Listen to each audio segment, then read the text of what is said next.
When I'm out in the open sea and we're sailing, جب میں کھلے سمندر میں ہوتی ہوں اور ہم کشتی رانی یا سیلنگ کر رہے ہوتے ہیں تو مجھے آزادی کا احساس ہوتا ہے. مجھے لگتا ہے کہ میں بہت کچھ سیکھ رہی ہوں کیونکہ ہمیشہ نئی چیزوں کا پتہ چلتا ہے، جیسے لہروں میں پیٹرن اور سیلنگ کے نئے ٹرکس اور سمندر میں نئے جانور. مجھے احساس ہوتا ہے کہ کچھ حاصل کیا ہے حالانکہ ہم کچھ تفریحی کام ہی کر رہے ہوتے ہیں. میں سانے باسٹ ہوں اور میں اپنی کشتی سوان 65 ایلیوس پر اپنے شوہر مرائن اور کچھ مہمانوں کے ساتھ کریبین کا سفر کر رہی ہوں. میں نے عملی طور پر تقریباً اپنی پوری بالغ زندگی کشتیوں میں رہتے اور کام کرتے ہوئے گزاری ہے. میں نے اس دوران ایک گھر میں رہنے کی کوشش بھی کی لیکن پھر محسوس کیا کہ یہ واقعی میرے بس کی بات نہیں ہے. تو میں واقعی کشتی رانی سے محبت کرتی ہوں. مجھے پانی پر رہنا پسند ہے، مجھے باہر رہنا بہت پسند ہے، مجھے جسمانی طور پر متحرک رہنا پسند ہے. پچھلے 5 سال سے میں ٹراپکس میں رہ رہی ہوں جو میرے لیے اور بھی حیرت انگیز ہے کیونکہ آپ ہمیشہ صرف شارٹس اور شرٹ پہن سکتے ہیں اور بس. اور یہ مجھے زیادہ پرسکون محسوس ہوتا ہے اور شاید تھوڑا سا زیادہ خوش کن بھی، کیونکہ جب آب و ہوا اچھی ہو تو زندگی اور بھی زیادہ آسان لگتی ہے.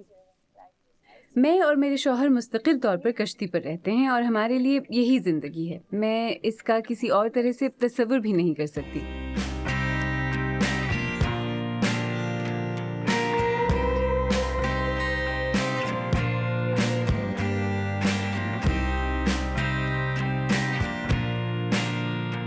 بہت سی کشتیاں سٹارٹ لائن پر بہترین پوزیشن حاصل کرنے کی کوشش کر رہی تھیں، لیکن ہم خوش قسمت رہے اور نہ صرف قسمت بلکہ اپنے ہنرمند کپتان کی وجہ سے بھی ہم اچھی پوزیشن میں تھے.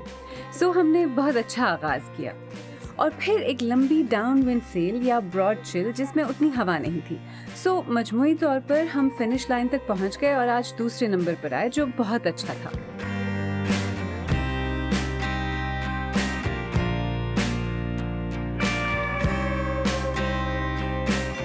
one of the first طویل کراسنگ کا میرا پہلا تجربہ اس وقت ہوا جب میں 20 کی دہائی کے وسط میں تھی. یہ میرے لیے کافی مشکل اور قدرے ڈرا دینے والا بھی تھا، لیکن یہ میرے لیے اب تک کی سب سے خوبصورت کراسنگ بھی تھی کیونکہ ہم لہروں پر سرفنگ کر رہے تھے جہاں پانی کشتی کے دونوں طرف سے ہمارے اوپر پڑ رہا تھا اور ایسا محسوس ہوا کہ سمندر ہمارے لیے درمیان سے کھل گیا ہے، بالکل ایسے جیسے کہ بائبل میں ہے. اور ہم نے رات میں قوس قزح بھی دیکھی، بالکل اسی طرح جیسے چاند سے آئی ہو.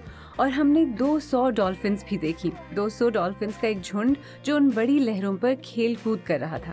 میں اب بھی سمجھتی ہوں کہ وہ سب سے خوبصورت کراسنگ تھی، حالانکہ وہ بہت مشکل بھی تھی.